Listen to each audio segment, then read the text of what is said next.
So as you've heard, my name is Renee. I do tweet at Data Renee. I'm a business intelligence analyst and I live here in New York City. So we are talking about typo positive, when collection doesn't get you what you need. And what this is a discussion of how data collection can impact your data quality. And so first we need to agree on some broad things. And one of those things is, what is data? So we are all just going to skip right over the fact that data exists, and we're going to say that it is a representation of some aspect of the world. Data, further, is pieces of information that have a format. They are facts that are used for making decisions, and for our purposes, it's information stored in and or used by a computer. So then, of course, because we're talking about data quality, we want to distinguish good data.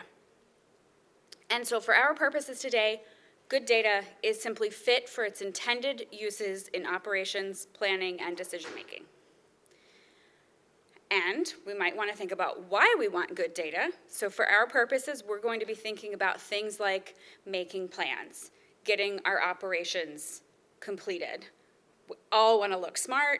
We all want to save or make money. We want to make decisions and choices.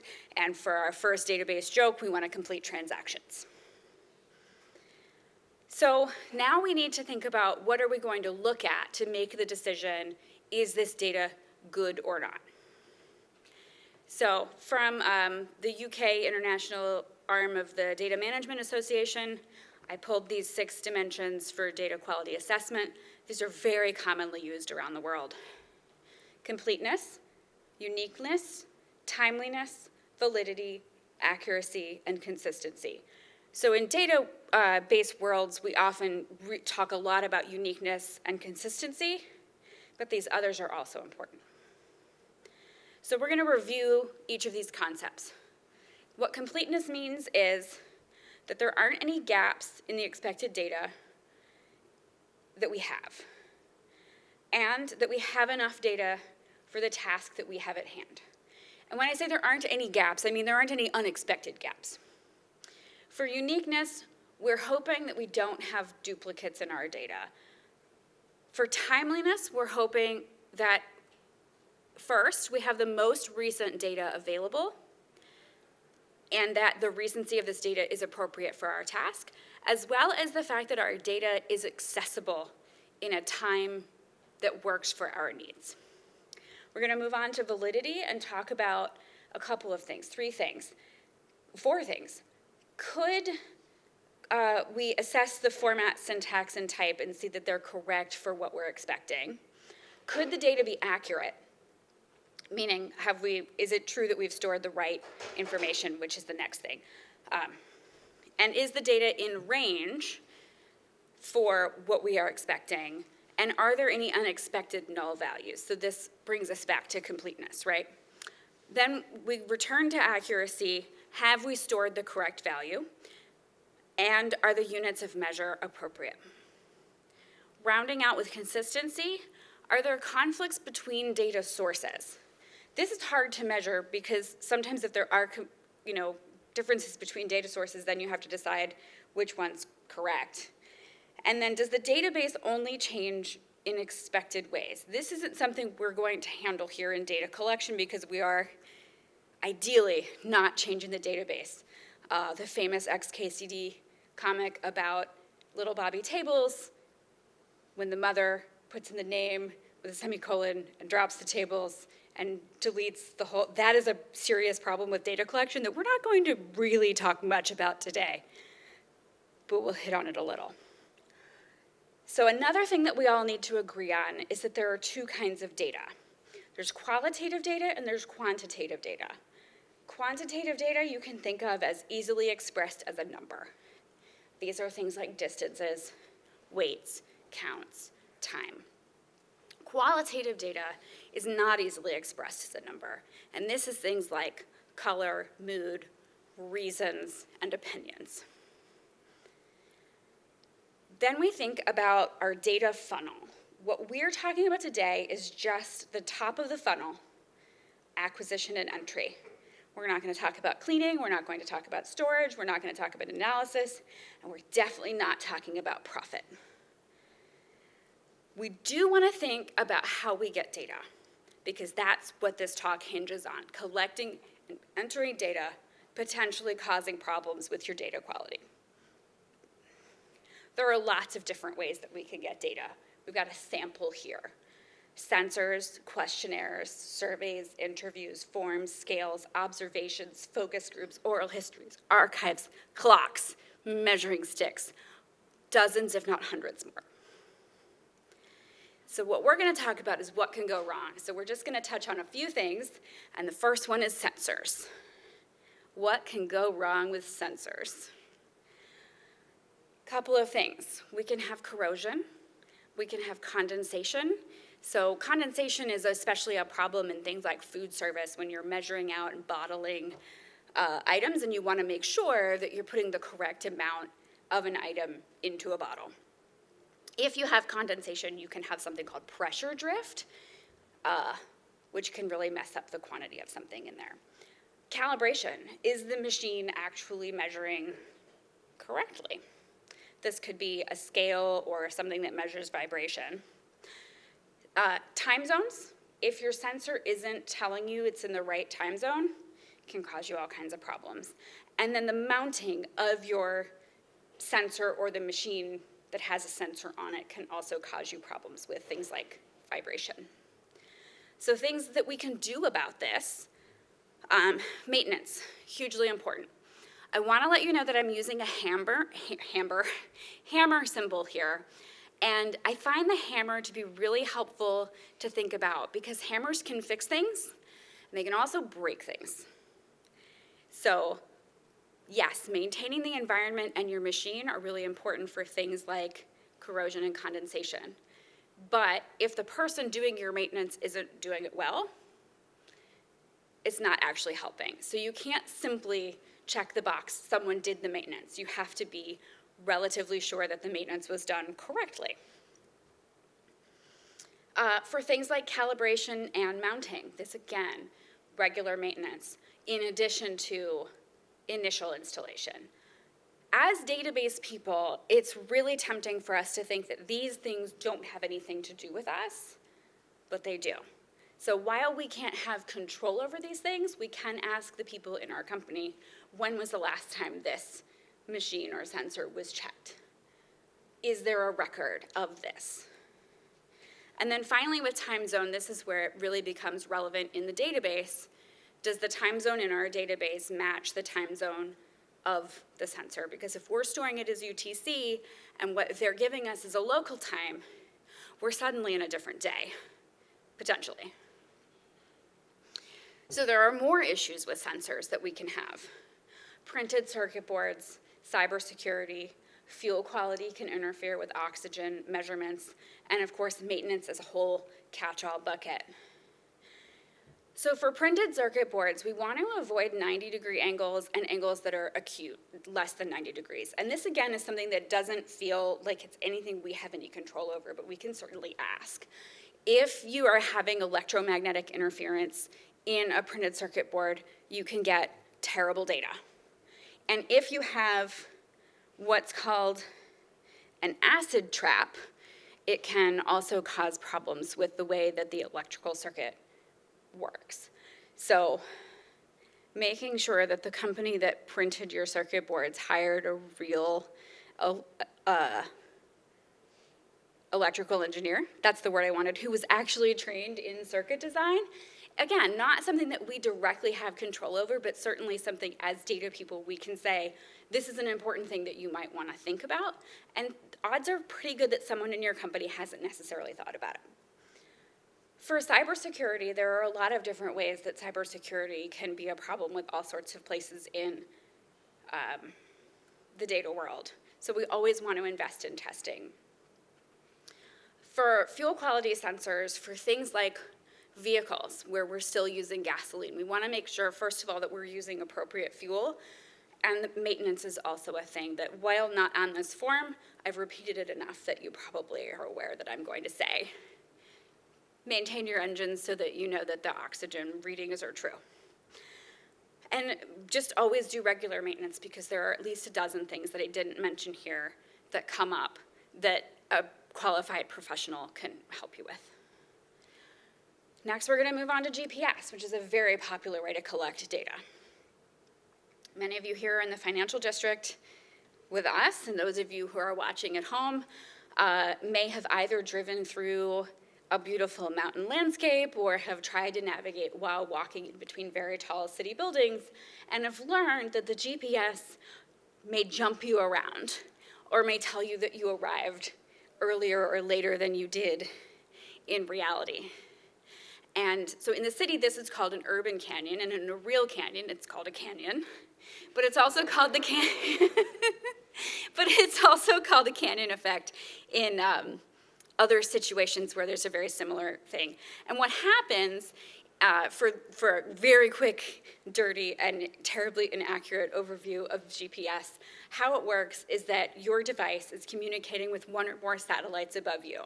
And in a canyon, you have to get a satellite to be exactly above you because you don't have access to anything at any other angle. And so that gives you access to fewer satellites, which means slower updates to your data. So in a perfect world, you would just avoid canyons. But we don't live in that world. So the best way that you can mitigate this is to have the sensor on the top of your vehicle or near a window rather than stuck. You see in movies a lot, someone puts a GPS signal at the very bottom of a vehicle to hide it. It doesn't work as well, but it's not perfect having it on top of the vehicle. That's just the best you can get. So then we also have a problem with GPS with cold starts. This is a problem with a whole lot of technology. If you haven't used it in a while, it's not going to give you an accurate reading right away. So try to keep it in use. Not enough satellites is a problem that happens in various places and for various reasons and at different times of day. So my suggestion for this is to have an alternate collection. This would be something like have a driver and a navigator, and have the navigator occasionally make a note where you are at a given time, if that is something that your organization cares about, how long it took you to go between waypoints. Sometimes you've made, or your company has made, choices about hardware that make it hard to get an accurate reading, or that make it hard for the longevity of your GPS reader to be acceptable. So you may want to think about convincing your company to get better hardware, to say, we want to make an upgrade. And then you also sometimes run into a situation where low battery can cause intermittent readings, intermittent failures, and of course if your battery gets very low, you just stop getting data altogether. So that's really a very big completeness problem, right? Further issues that come up with GPS. This is also something here in the city and in real canyons, multipath signals and bounce. And what this causes is it looks like you're walking through the center of a building when really you know you're on a street. Which is amusing, but not super helpful when you're trying to figure out which of these 4 streets you're actually on. We do also see software issues in addition to hardware issues. So this is things like perhaps upgrading to a better software provider, but also sometimes we find that software becomes outdated and you say, oh, this particular software has been through 5 or 6 upgrades. And maybe this version that we're running on our equipment is end of life. You would want to get new software. And then atmospheric conditions are things like rain, snow, heavy clouds, again, interfering with satellites that are overhead. They just can't, quote unquote, see you. In a situation like this, you can either, as I said earlier, try alternative methods like writing down where you are and what time it was, or having an app that you can input that information into and then merge that data. But you can also simply, as an organization, agree to accept less complete data, lower frequency of collection. Oh, clocks. What can go wrong with clocks? We literally don't have time for that today. That could be a whole talk, and I plan to give that talk at some point, but time is a huge problem. I love time. My coworkers think it's hysterical that I really like being the person that they throw our time zone issues and clock calibration problems to, but we can't get there today. So next we're going to talk about asking people things. And there are a couple of different ways that we get information from human beings, and human beings are a problem. It's very, very common to, and this is where we get into a mix of qualitative and quantitative data. Questionnaires, surveys, focus groups, oral histories, interviews. This is a lot of things like, when did something happen? Why did you do something? Who was there? Where did it happen? And sometimes it's things like, what is happening now? And problems that we run into here are things like choosing subjects. Simply the question of who we decide to talk to has an impact on what we'll call the quality of our data. Because remember that what we've already agreed on here is that good data is data that's useful for helping us make the decisions that we want to make, helping us look smart, helping us make money, helping us complete transactions. And then simply the cost of completing these endeavors of getting information from people can be prohibitive. Contacting respondents. Sometimes people are hard to contact to begin with, hard to contact for follow-up. Keeping respondents engaged. Once someone has started giving you information, are they going to continue through the process of giving you that same high quality of information that they were able to give you when you started your conversation? This deteriorates for a number of reasons. Sometimes the questions become intrusive. Sometimes the process becomes boring. Sometimes they realize that, oh, I thought this was going to be a quick thing, and it turns out you need me for an hour. And sometimes you may realize that some of these collection methods aren't flexible. Things like surveys have a fixed format, and it's always the same set of questions. And so if a customer or a research subject gets to question 3 and says, well, it depends on what's going on, or, oh gosh, this is just a yes or no thing, but it's really a deeper, mushier subject, you don't have any opportunity to gather more information from that person. So when you are having a huge problem choosing subjects, it simply can't be done. You can use things like what are called program data, and that's things like who showed up in a place. So this isn't necessarily a program like a computer program's data, but like an activity program's data. Who showed up in a place? What were the demographics of the people who were there? How often did people come? As for assessing the cost of these different kinds of data collection methods, sometimes you'll find that hiring a firm is a more cost-effective way to get this data than it is to create your own survey. And by cost-effective, I mean value for money spent, because sometimes you have someone on staff who is a professionally trained survey creator. If you do not have that person, the survey that you create may quite literally be garbage. Contacting respondents. This is something like relying on site visitors. Maybe this is people who actually come to your physical site, and this is maybe people who come to your website. Now, of course, if you need information about why people aren't coming to your site, only contacting people who come to your site is not going to give you that information. So, good luck. Keeping respondents engaged. It turns out you have about 8 minutes before you lose people. So what SurveyMonkey found over tens of thousands of surveys that they have had access to people running, SurveyMonkey is able to see how long people spent not only completing a survey, but when they started behaving in engagement behaviors like choosing the most extreme option, or speeding through the survey items. So answering questions much faster than you could potentially read the full question, read and comprehend the full question. And what they find is that fairly consistently, regardless of what's going on in the survey, 8 minutes is about where people start engaging in these behaviors.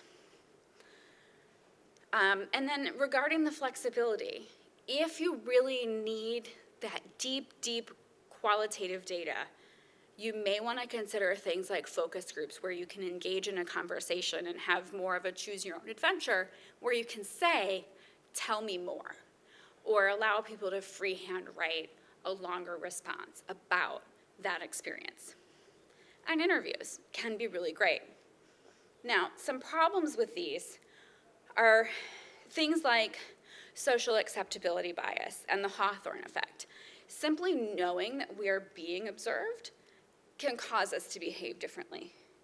And understanding what a surveyor or an interviewer is trying to find out can lead us subconsciously or otherwise to provide the information that we think the researcher or interviewer wants. This is, of course, something that anyone who's completed a job interview is painfully aware of. Trying to get information from a candidate that isn't just what they think you want to hear. So next we have forms. And this can be online forms or paper forms.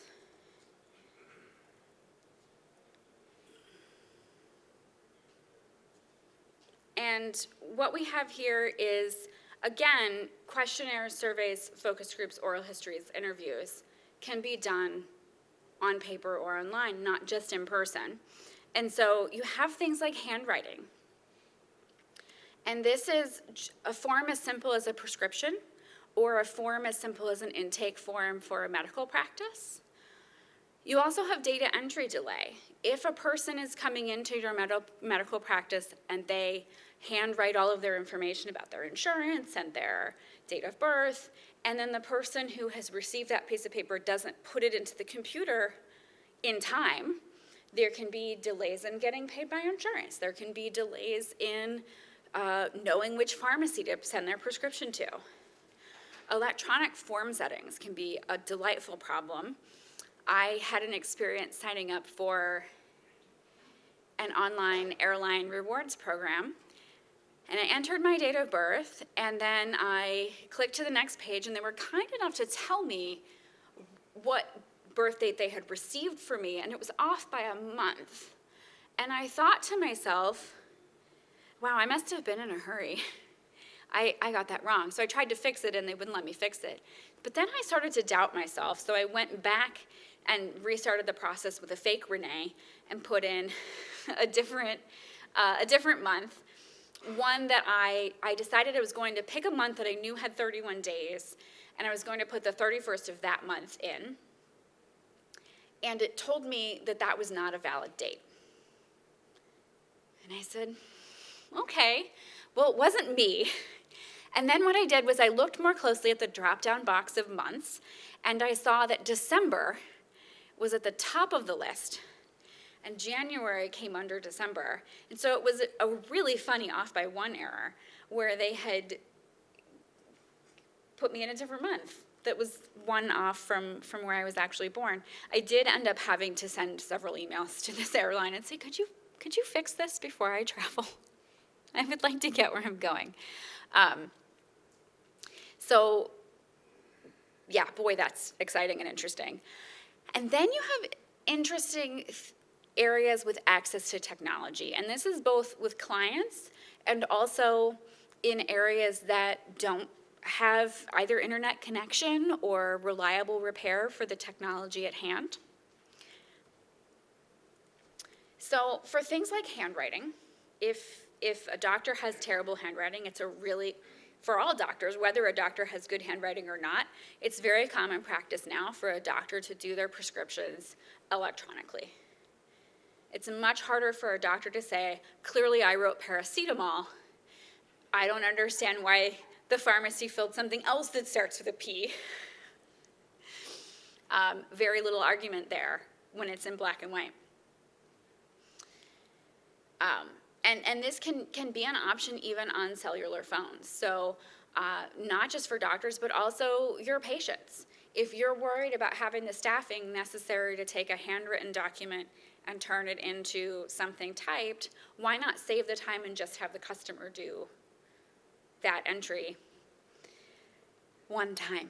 And then with that data entry delay, again, providing secure web forms so that people can do this from the safety of their own home and not worry about, am I going to write this down and have it left sitting out in an office? In addition to, is it maybe going to get shredded before it gets entered where it needs to be? For electronic form settings, such as my case where I had an off by 1 error, double check them. Try as a data professional to get the people who are designing your web forms to let you look at them. Try to get an opportunity to review and make sure that things are in the right order.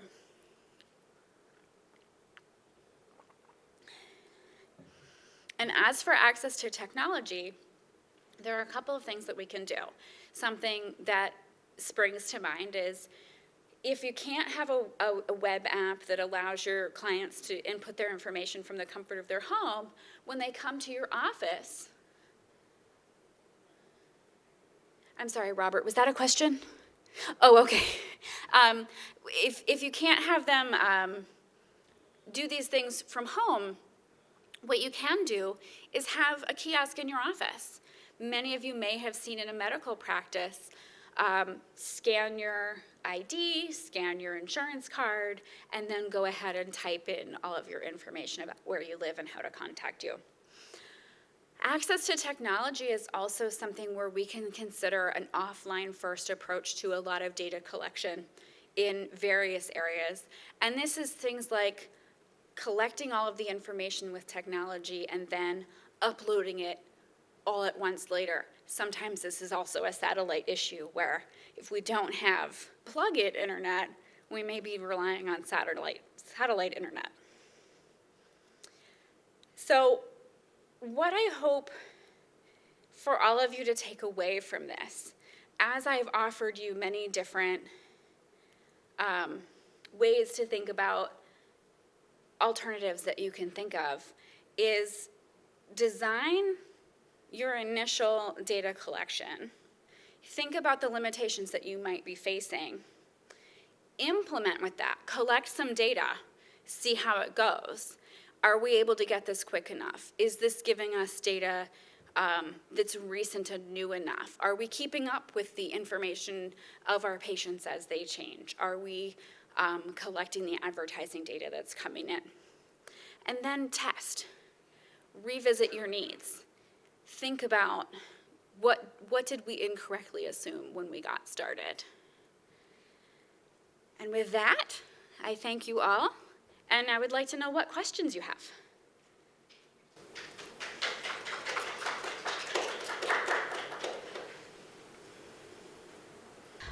Stories about time.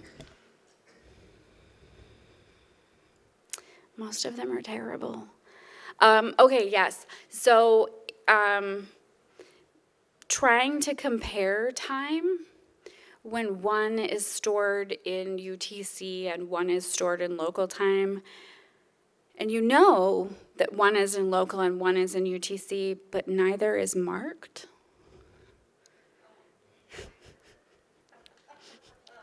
So you have to do a lot of digging around to figure out how to figure out which one is UTC and which one is local. And what this involved was going back to the notes that customer service reps had taken and finding customer service reps' notes that had said client reports that they did a thing at this time, and knowing that client lives in a particular time zone and then figuring out, oh, okay, so according to the timestamp of when they were doing this behavior and the timestamp of when they reported doing it, it was a lot of sleuthing. And you can't do that with just one. You have to check a couple, you have to find a couple. So it would have really helped if the customer service representative's notes had been in a more searchable form than just text. Like TS Vector would have been nice. So there's a lot of That was a lot of sleuthing. I'm still mad about that one. Robert? The time when this comes up for me on a fairly regular basis is somebody sends a log file and says, what's wrong with my database? And, you don't know what their time zone is. You don't know whether the time zone of their computer is the same as their time zone. Right? And you also don't know whether their system clock bears any resemblance to reality. It doesn't. But they tell you when the problem happened, and then you're supposed to find the messages in the log file that are relevant to that. Yeah, so this becomes a very meta problem, the data quality of your database, which is fascinating to me. Oh, that looked like it was painful for you, Henrietta. I'm sorry to laugh, but yeah. My suggestion, and something that I do at every organization, is I say to people, I understand it's going to be really painful to recode everything that refers to these columns, but can we please add UTC or local to all of the column names that involve time? Or could we just set everything to UTC and just tell everybody this is always UTC? Because I do see a lot of formulas and analyses that, for instance, maybe save everything in the database as New York time, even though everyone is all across America, north, south, central. And so they're just like, we're just going to put it all in New York. And I say, well, what happens when your auditor wants to know what happened on January 1st? And you've got midnight, January 1st in New York, and 9 p.m. in California, people buying things. And I literally had an accountant say to me, it all comes out in the wash because December 31st does the same thing. And I said, I don't think an auditor is going to want to hear that. It, as far as I know, has not been corrected. So time is just so many problems, and it's not just collecting the data, but how as an organization you think about what is the truth, what is today, what is tomorrow, and these are philosophical questions that you can get a whole PhD in. So I'm not gonna make any broad statements about what's true and what's today, though it's tempting. Does anybody in the audience have any fun time stories or horrifying time stories? Leticia and then Gabrielle.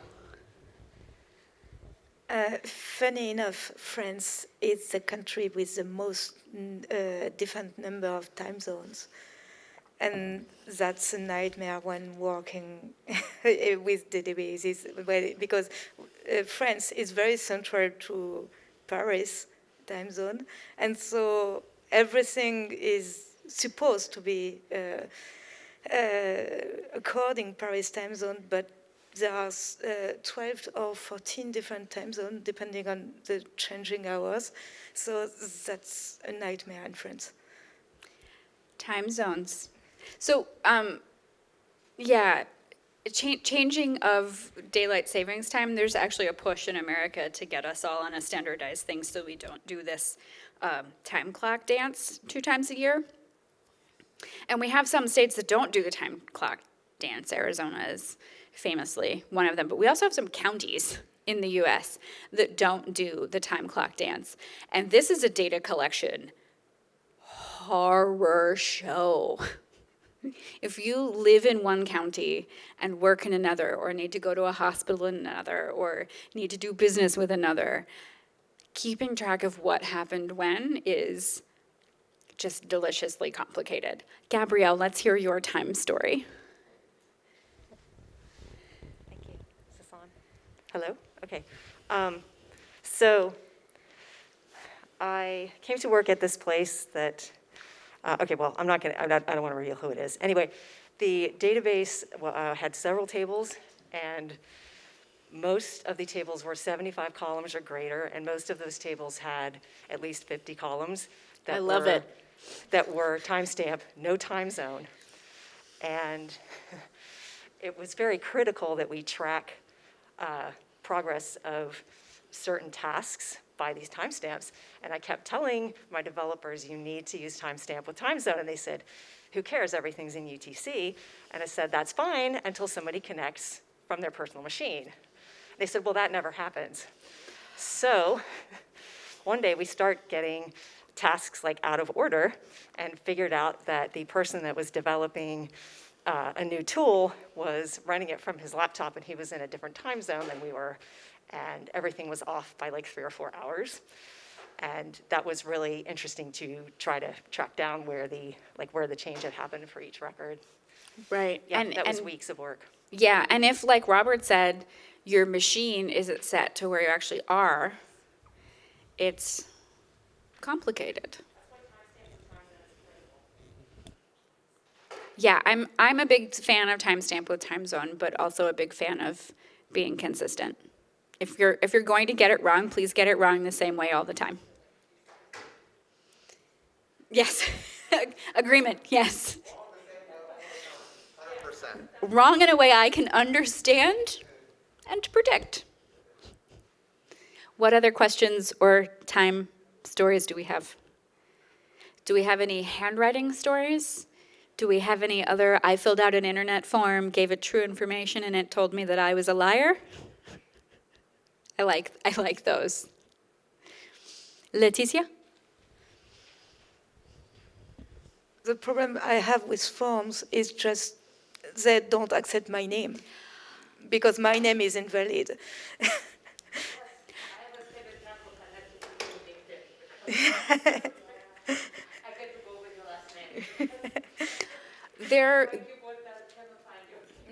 Yes, there's a really great blog post. I believe the number is 23, but it might be 28, things that programmers get wrong about names. And this is a huge data entry related data quality thing because so many people are getting told that their name is not a real name. So it's not only a data quality problem, but it's also like a PR problem and a human relations problem, and super frustrating. And there's a Twitter account, it's @yournameisvalid, that you can tweet screenshots when they say that your name is invalid. Yeah, very, very common. People who have 1 or 2 letter names, people who have names that may be considered to have inappropriate language in them, accents, diacritical marks. What's wrong? Leticia, what's wrong with your name?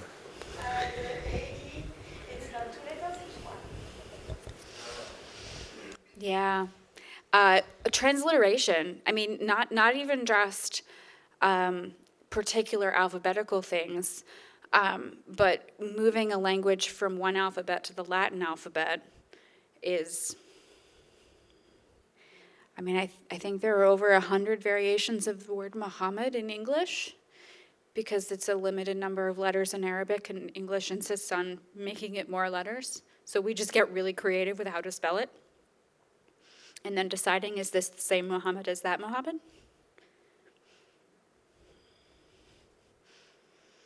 What else do we have as far as questions? Okay, I think this is a safe place to wrap it so that we can all have time to get to the next talk and let people here into the room. Thank you all. This is a joy. I'm so glad to see your happy faces. Thank you again. Thank you.